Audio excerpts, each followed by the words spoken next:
Permíteme compartir contigo en el libro de los Gálatas y vamos a mirar estos dos versículos y vamos a considerar juntos el tema que le he titulado el regalo de Dios a la humanidad. El regalo de Dios a la humanidad. Y les invito hoy a mirar en sus Biblias, en el libro de Gálatas, en el capítulo 4. Vamos a mirar juntos dos versículos interesantes. ¿Lo tienes? Libro de Gálatas, allá en el capítulo 4. Dice el texto lo siguiente. Gálatas capítulo 4. Pero cuando vino el cumplimiento del tiempo, ¿qué hizo Dios? Dios envió a su Hijo, nacido de mujer, nacido bajo la ley, para que redimiese a los que estaban bajo la ley, a fin de que recibiésemos ¿qué cosa? La adopción de hijos. Bendito Padre Celestial, en esta mañana hemos abierto tu palabra.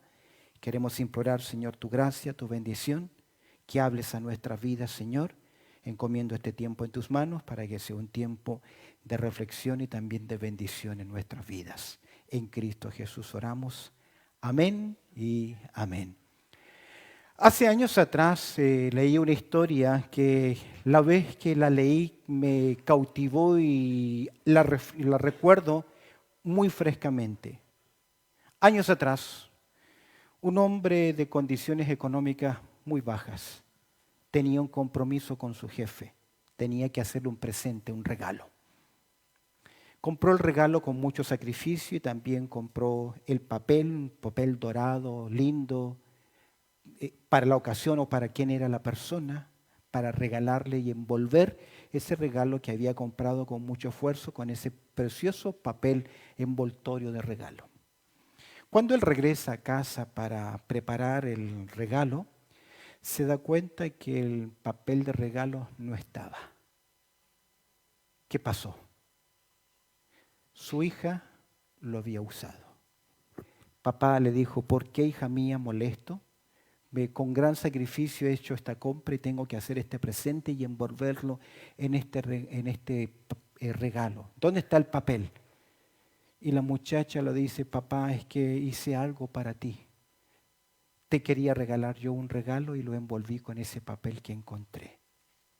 Cuando la niña viene con sus ojos grandes a presentarle el regalo a su papá, era una caja envuelta y cuando la destapa el regalo, la caja, se da cuenta que el interior de la caja está vacío.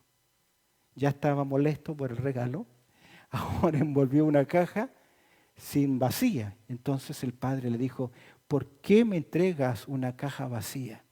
La niña le miró y le dijo, papá, la caja no está vacía. ¿Cómo que no está vacía? La he llenado de besos para ti. Los años han pasado. Cada vez que él tiene luchas en su vida, este hombre se acerca a esa caja, la destapa y saca un beso de su hija para él. No era mucho, pero sí era mucho. Fue un precioso regalo para él. En cierta forma nosotros expresamos nuestro afecto por medio de ¿qué? De regalos. Es bueno darlos y es lindo también recibirlos. Pero por sobre todos los regalos que un hombre puede tener. Tenemos más que la caja emocional de besos de nuestros hijos. Yo hoy por hoy me muero por un besito de mi nietita. Le digo, quizá al abuelito, y ahí viene, se acerca con su carita. Qué hermoso es. Pero hay un regalo más maravilloso, que es lo que el apóstol Pablo quiere mencionar. El libro de Gálatas es un libro interesante, porque Pablo tiene que contrastar a aquellos que vienen detrás del ministerio de Pablo, queriendo barrer sus enseñanzas, queriendo hacer volver a los creyentes a los antiguos rituales religiosos, guardar ordenanzas, ser legalistas. Pablo en otro libro va a decir que ese extremo legalista sirve solo para una cosa, para enorgullecer el orgullo, pero no te hace ¿qué? Espiritual. Y Pablo, al mirar la carta a los Gálatas, Pablo quiere enfatizar la liberación de Dios mediante la persona de Jesús. Hay un llamado en todo este libro de Gálatas a la libertad en Cristo Jesús. Y el verso que hemos leído nos habla de una acción divina. Nos recuerda la razón del porqué de todas las cosas. Entre tanto comercio, entre tanta venta, no pierda de vista jamás que el regalo principal de Dios a la humanidad, ¿quién es? La persona de Cristo Jesús. Ahora, dentro de los días en las Escrituras, porque hay muchos días en la Biblia que son importantes, como por ejemplo el día de la creación, o el sexto día cuando Dios formó al hombre de esta tierra. Yo creo que fue un día importante, ¿no le parece? O aquel día que dijo Dios, sea la luz, y la luz fue hecha, o produzca la tierra seres vivientes. ¡Qué increíble! ¿Qué te parece aquel día cuando Dios le dice a Noé, entra al arca y cierra la puerta? Fue un día de salvación, pero para el resto de la humanidad, un día catastrófico. ¿Qué de aquel día que Dios hizo pasar a la nación de Israel en medio de 2 columnas de agua? Y luego que ellos pasaron, aquel día, las aguas se cerraron y sepultó a Faraón con todo ¿qué? Su ejército. Interesante día haber estado ahí para tomar ¿qué cosa? Una fotografía. Podemos medio imaginarnos con la película de los 10 mandamientos. Increíble. O el día en que Dios habló desde el cielo en el monte Sinaí y la tierra tembló. Al punto que los israelitas le dijeron, no queremos más un día así como este. Que Dios nos hable. Moisés, por favor, ¿qué? Habla tú con Dios y tráenos la voz de Dios a los hombres. Podemos seguir en las historias bíblicas al día en que Dios detuvo o hizo retroceder el sol. Días increíbles. Pero sin duda alguna creo que hay un día increíble en las Escrituras. El día que aquí en aquel humilde establo o en aquella cueva, pues no sabemos el lugar preciso, nace ¿quién? El Hijo de Dios. Milagro de los milagros. El primer texto que leíamos al principio de este servicio, Pablo expresa, e indiscutiblemente ¿qué? Grande, ¿qué cosa? El misterio de la piedad. ¿Sabes por qué los teólogos dicen, sí, es la unión hipostática, es la humillación de Cristo, es la encarnación de Cristo, términos o Navidad, que son términos teológicos que se han desarrollado a través del tiempo? Pero qué significativo que es. Me llama mucho la atención que con respecto al nacimiento de nuestro Señor Jesucristo, Mateo entra en detalles. Lucas entra en detalles. Marcos casi lo pasa por alto. Pero Juan, cuando habla de la Navidad, ¿sabes qué dice? ¿Sabe cómo expresa Juan el concepto de la Navidad? Y aquel verbo se hizo carne y habitó entre nosotros. Porque ¿cómo comienza la vida del Señor Jesucristo? En el principio era el verbo, y el verbo era con Dios, y el verbo era Dios. Y aquel verbo tabernaculó. Aquel verbo se hizo visible, puso su tienda. Uno de los nombres del Señor Jesucristo, ¿cuál es? Emmanuel. ¿Qué significa? En medio de nosotros está Dios. Pero ninguno de estos días que he mencionado se compara a aquella noche en Belén de Judea, cuando el Hijo de Dios nacía en esta tierra. Indiscutiblemente grande es aquel momento.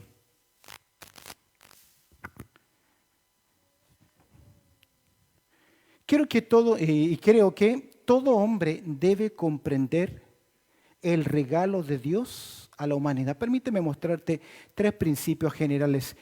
Todo hombre, lo que todo hombre debe comprender del regalo de Dios a la humanidad. ¿Qué es lo que todo hombre debe comprender? En primer lugar, debe entender que todo lo que ocurrió fue en el tiempo de Dios, el programa divino. Si tú observas conmigo en Gálatas capítulo 4, ¿cómo comienza? ¿Cuál es la primera frase? ¿Cuál es la primera frase de Gálatas capítulo 4, verso 4? Pero cuando vino el cumplimiento. Comienza con un pero de contraste. ¿De qué viene hablando el Señor? ¿De qué viene hablando Pablo? De la esclavitud de la ley. De cómo los hombres eran esclavos de la ley. Si bien es cierto, la ley tuvo su función. No era mala, no era dañina. Dios la entregó para hacer una bendición, pero la ley demostró al hombre ¿qué cosa? Su fracaso, su culpabilidad, su limitación. Pero al mirar el contexto vemos históricamente el fracaso de las religiones, el fracaso de las filosofías, en el contexto el fracaso del judaísmo que no pudo cambiar el corazón de los hombres. Pero cuando vino el cumplimiento ¿de qué? Del tiempo. La palabra tiempo es cronos. Dios marcó el cronómetro, Dios marcó el tiempo. Esto nos hace pensar en Génesis capítulo 3. Versículo 15. ¿Recuerdas que estudiamos hace 4 semanas atrás? Génesis 3:15 que dice, y pondré enemistad entre tu simiente y la simiente. Es el cumplimiento de las promesas de Dios, es el cumplimiento del acuerdo divino de redención, es el cumplimiento en que el Hijo de Dios. Ahora, los teólogos se debaten si el concepto hijo es eterno o la sumisión al Padre es desde su encarnación en esta tierra.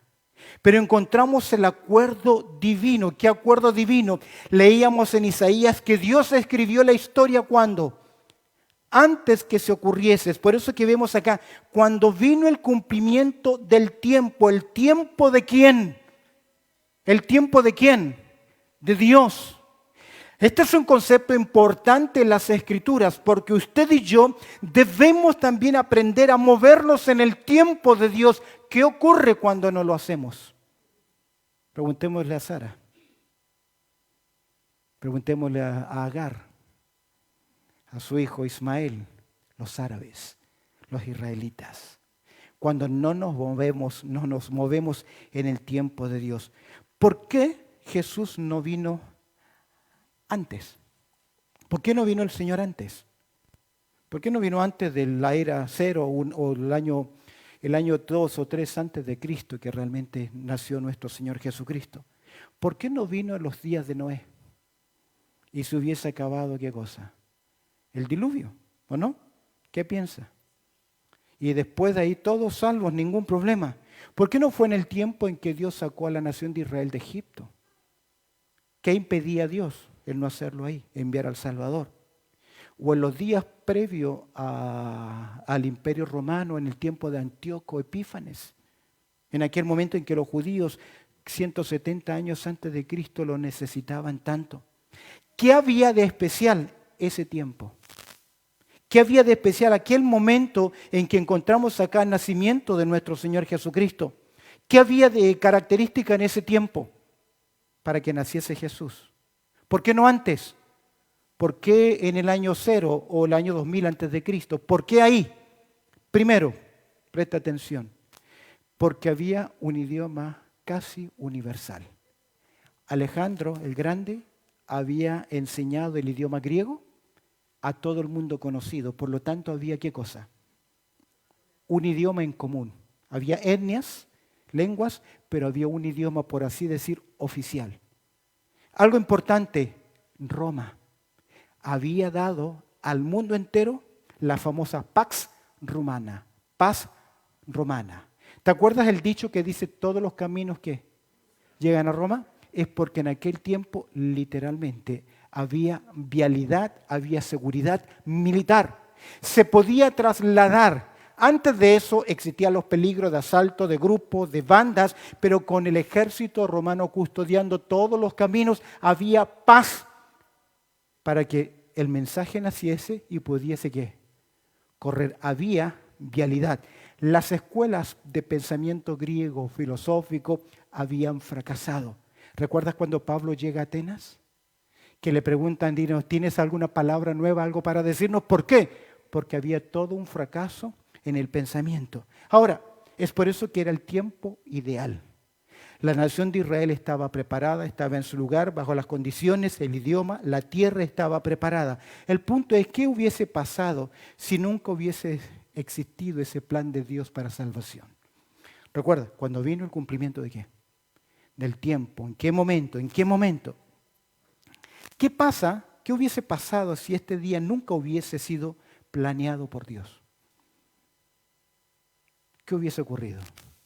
Algunos dirían, no habría Navidad, ¿sí? No habría regalos. ¿Va?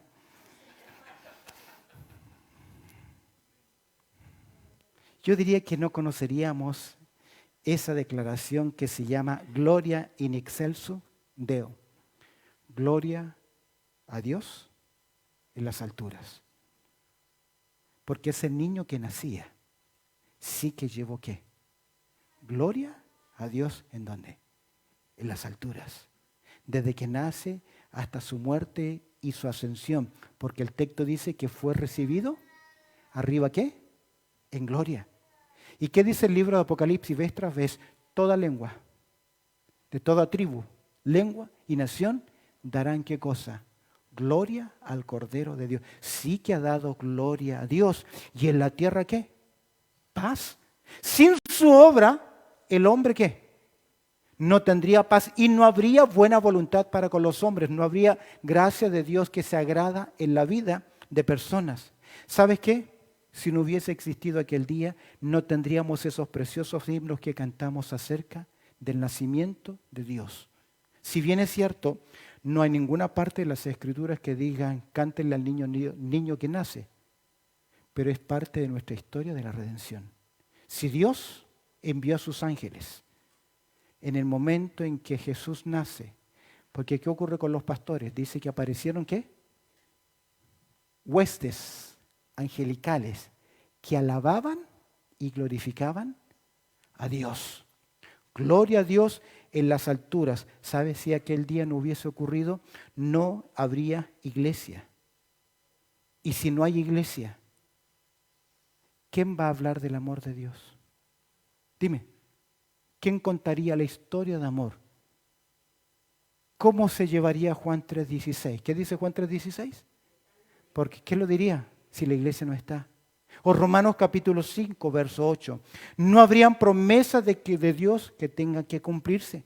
No habría esperanza para el pecador si aquel día no hubiese ocurrido. Es por eso que Pablo dice, cuando llegó el cumplimiento del tiempo. Encontramos en primer lugar la promesa divina. Observa conmigo en segundo lugar, en verso 4, la provisión divina. Primero es el calendario, primero es el programa divino. ¿Cuándo nació Cristo? En el tiempo de ¿quién? De Dios, no nuestro. El escenario lo preparó Dios. En segundo lugar, la provisión divina. ¿Qué dice el texto? Dios, ¿qué hizo? Envió a su Hijo. Si tú lees en verso 6, leerás que también envió al Espíritu Santo. Escúchame bien, la palabra enviar, este verbo es la palabra que significa apóstol o enviado con una misión. Jesucristo vino con una misión específica a esta tierra. ¿Cuál fue? ¿Cuál fue? Porque el Hijo del Hombre vino aquí a buscar y salvar lo que se había perdido. ¿Salva a todos los hombres? No. ¿A quién salva? Aquellos que depositan su confianza en Él. Se lo dijo así el ángel a José en el sueño. Llamará su nombre Jesús, porque Él salvará ¿a quién? ¿A quién? A su pueblo, de sus pecados. ¿A quién salva Cristo? A aquella persona que deposita su confianza en Él. Dios envió a su Hijo. ¿Para qué lo envió? Para redimirnos debía cumplir los requisitos, para poder pagar el precio. ¿Nacido qué? De mujer. Si había un hebreo que estaba leyendo esta expresión, nacido de mujer, hubiese entendido dos versículos. ¿Cuáles son?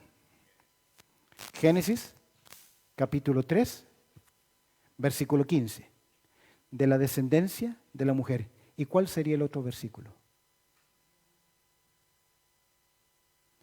Esto servirá por señal. ¿Cuál señal? La Virgen dará a luz un hijo. Es decir, que cuando los receptores leyeron esta porción, nacido de mujer, entendieron primero el cumplimiento de la profecía. Pero también esta expresión significa que el liberador, que el Salvador, es un humano como tú y yo, es un hombre. Porque eso es la Navidad. La eternidad se convierte ¿qué? En tiempo. Se hace uno de nosotros. Escuchaba el otro día un mexicano, un predicador, dice, se poseyó, no, se apropió de un cuerpo. No, teológicamente no es correcto. No es que se apropió de un cuerpo. ¿Sabes que mejor dicho es que Dios le tejió un cuerpo? Vistió su deidad de humanidad. ¿Cómo se explica eso? No lo sabemos. Solamente le llamamos la concepción virginal. No hay palabras para explicarnos. No sabemos cómo Dios lo hizo. Estamos seguros que Dios lo hizo, nacido de mujer, que habla de la humanidad de Jesús. ¿Y por qué es importante que fuese hombre? ¿Por qué era importante que Jesús fuese hombre?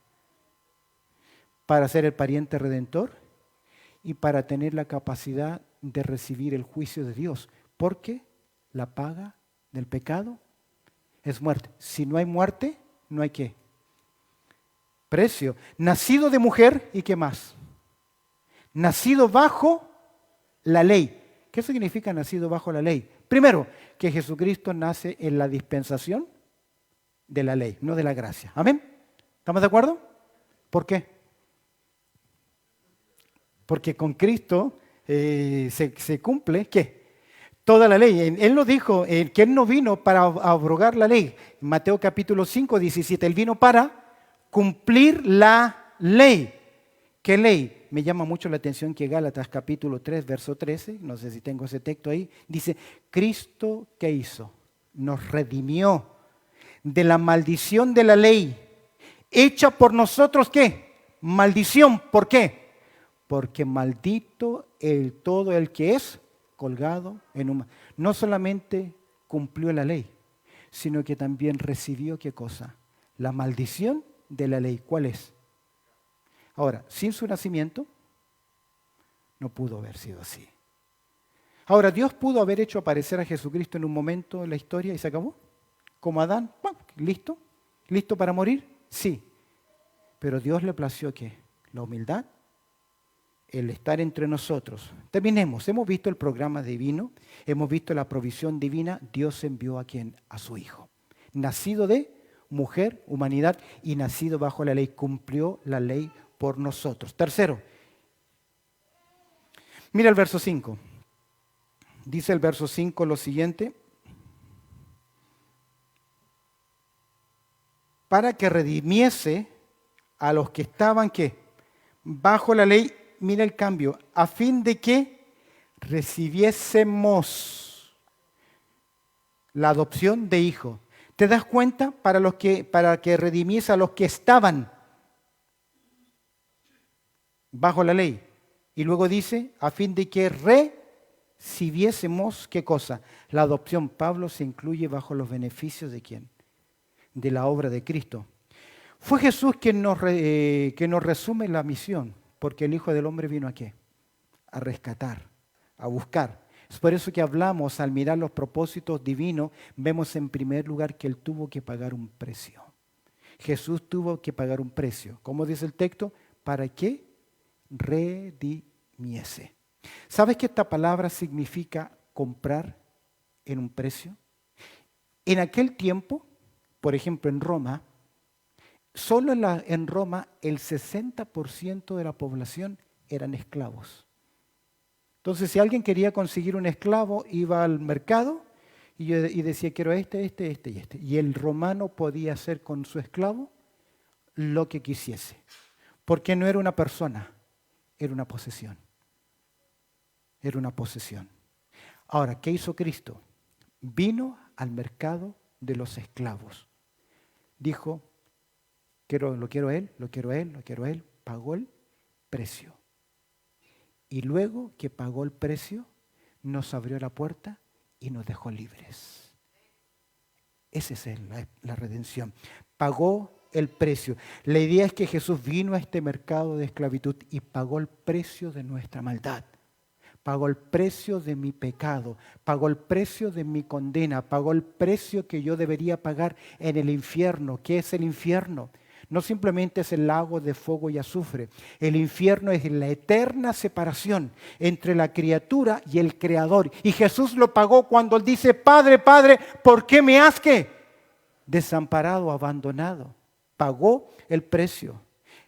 ¿Vemos el precio? Vemos la penalidad. A los que estaban bajo la ley.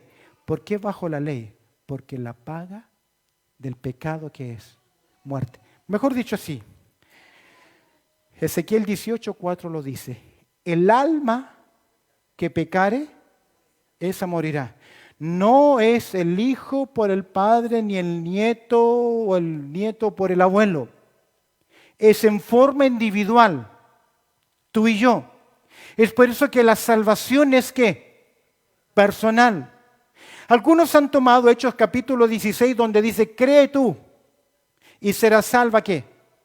Toda tu familia. Si yo creo no importa a mis hijos, no es así.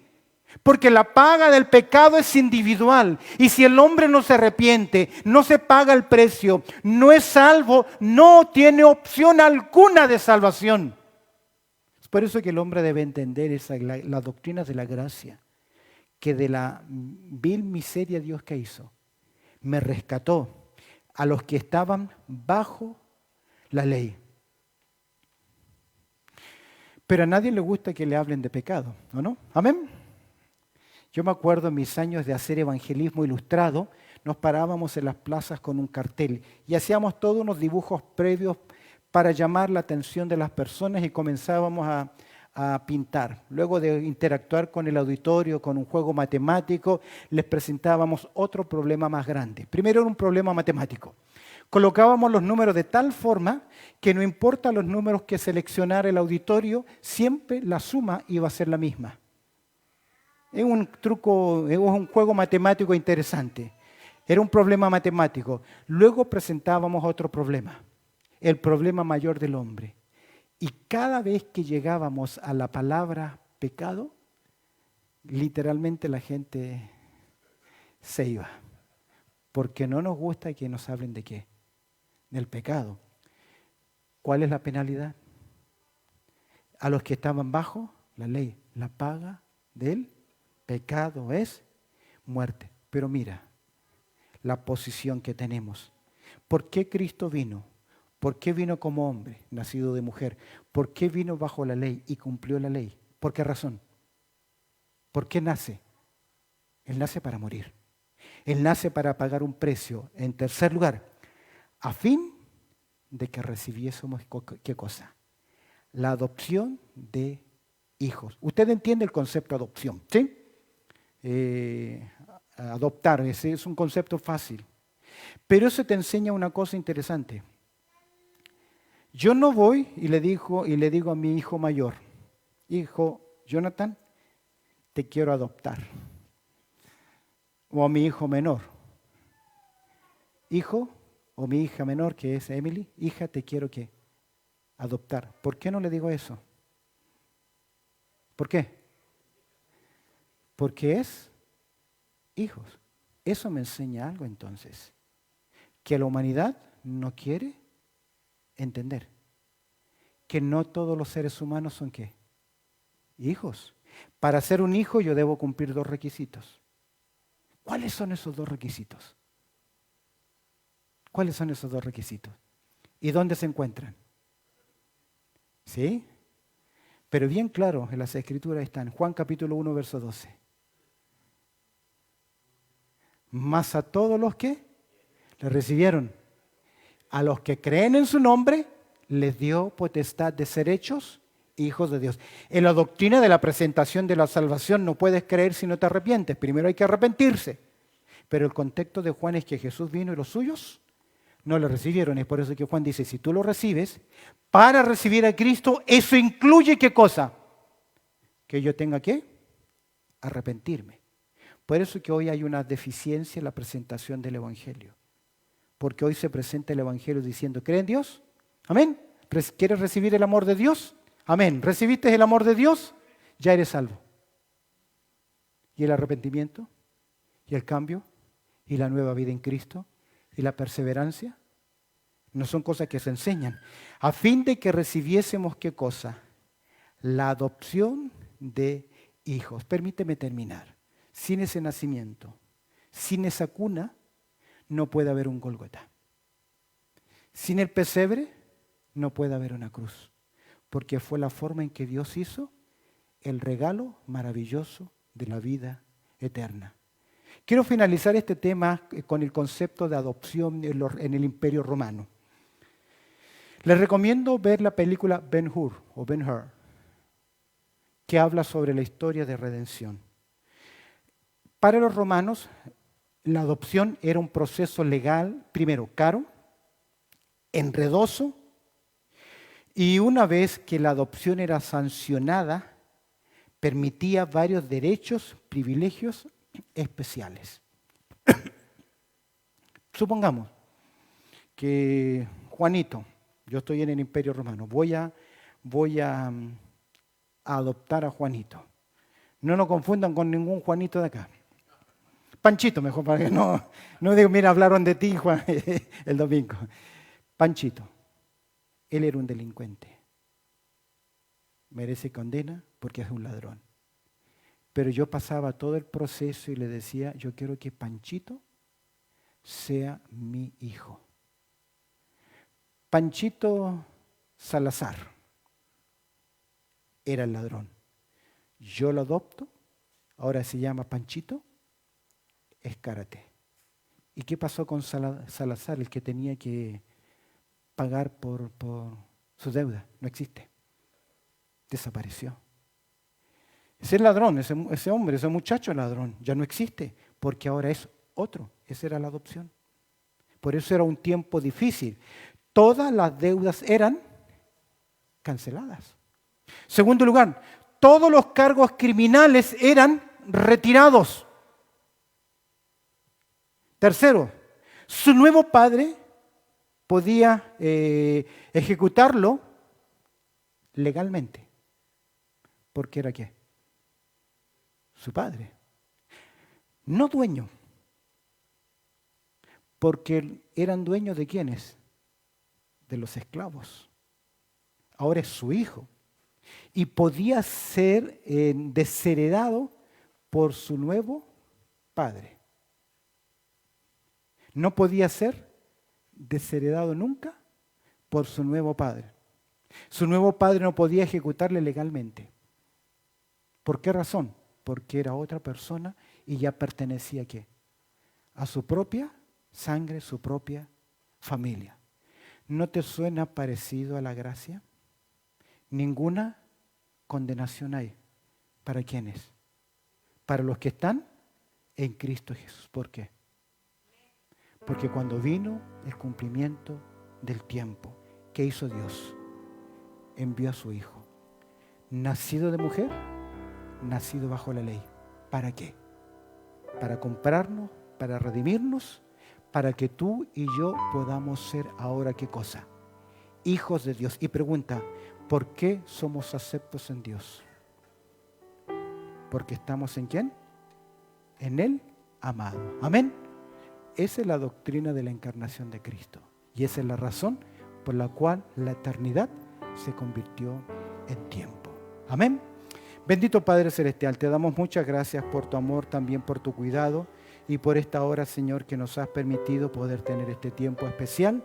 Te agradecemos, Señor, por la obra de Cristo Jesús, por la fidelidad de mis hermanos, Señor, en este tiempo y en esta reflexión, Señor, del regalo maravilloso, el regalo de Dios a la humanidad, la persona de Cristo Jesús, podamos reflexionar en ello. Te agradecemos orando a través del precioso nombre de Cristo Jesús. Amén y amén.